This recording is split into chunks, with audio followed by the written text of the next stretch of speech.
Many spiritual practitioners have realized that the external life we customarily lead is a life of illusion, and that it is based in a flawed view of reality. This does not mean that our life, existence, and action has no real significance.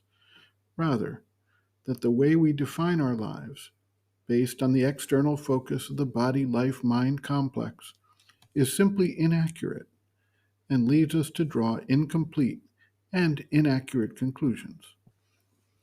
Some of the spiritual paths use this starting point of the illusory nature of the world to suggest that we abandon that world and take up a sole focus on the realization of our spiritual reality and truth of existence.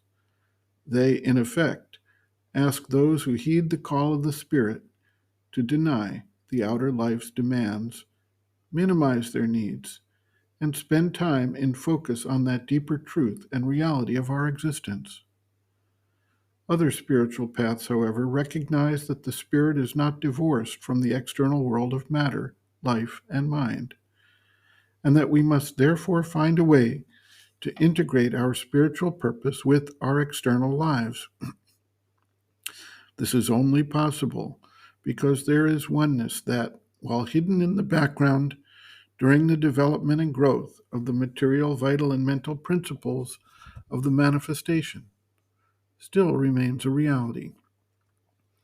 This oneness remains known and intact through the medium of the soul and the growth of the psychic being or soul presence as the evolution of consciousness proceeds. The role of the soul is to develop the external being and preparing it for a direct and complete expression of the divine truth of existence. This process is one that takes place over time as a growth and maturation process.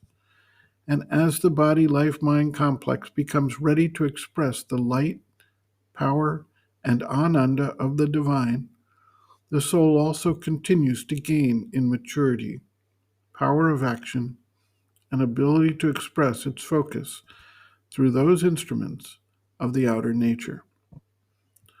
Sri Aurobindo notes, quote, "The psychic part of us is something that comes direct from the divine and is in touch with the divine.